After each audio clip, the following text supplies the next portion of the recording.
لیے ہے، جس کی مدح تک بولنے والوں کی رسائی نہیں، جس کی نعمتوں کو گننے والے گن نہیں سکتے، نہ کوشش کرنے والے اس کا حق ادا کر سکتے ہیں،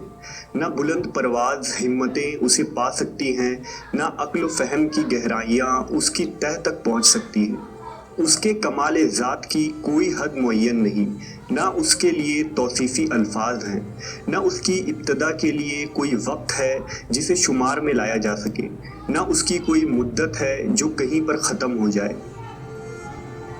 اس نے مخلوقات کو اپنی قدرت سے پیدا کیا، اپنی رحمت سے ہواؤں کو چلایا اور تھرتھراتی ہوئی زمین پر پہاڑوں کی میخیں گاڑ دی۔ دین کی ابتدا اس کی معرفت ہے، کمال معرفت اس کی تصدیق ہے، کمال تصدیق توحید ہے۔ لہٰذا جس نے ذات الہی کے علاوہ صفات مانے اس نے ذات کا ایک دوسرا ساتھی مان لیا،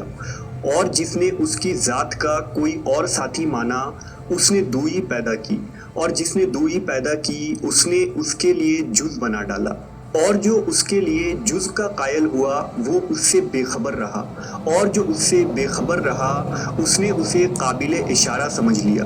اور جس نے اسے قابل اشارہ سمجھ لیا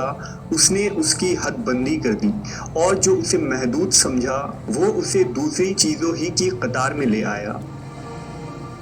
اور جس نے یہ کہا کہ وہ کسی چیز میں ہے اس نے اسے کسی شے کے ضمن میں فرض کر لیا، اور جس نے یہ کہا کہ وہ کسی چیز پر ہے اس نے اور جگہیں اس سے خالی سمجھ لی۔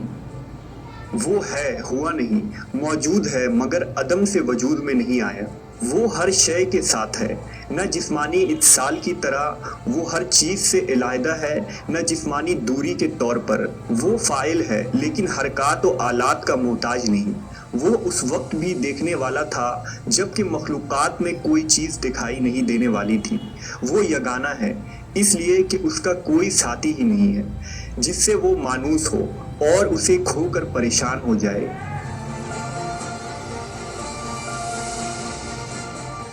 اس نے پہلے پہل خلق کو پیدا کیا، بغیر کسی فکر کی جو لانی کے، اور بغیر کسی تجربہ کے جس سے فائدہ اٹھانے کی اسے ضرورت پڑی ہو، اور بغیر کسی حرکت کے جس سے اس نے پیدا کیا ہو،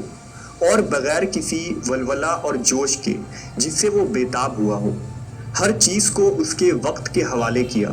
بے جوڑ چیزوں سے توازن و ہم آہنگی پیدا کی، ہر چیز کو جداگانہ طبیعت اور مزاج کا حامل بنایا، اور ان طبیعتوں کے لیے مناسب صورتیں ضروری قرار دیں۔ وہ ان چیزوں کو ان کے وجود میں آنے سے پہلے جانتا تھا، ان کی حد و نہایت پر احاطہ کیے ہوئے تھا،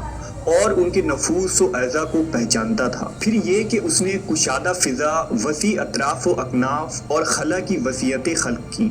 اور اس میں ایسا پانی بہایا جس کے دریائے مواج کی لہریں طوفانی اور بحر زخار کی موجیں تہ بتہ تھی۔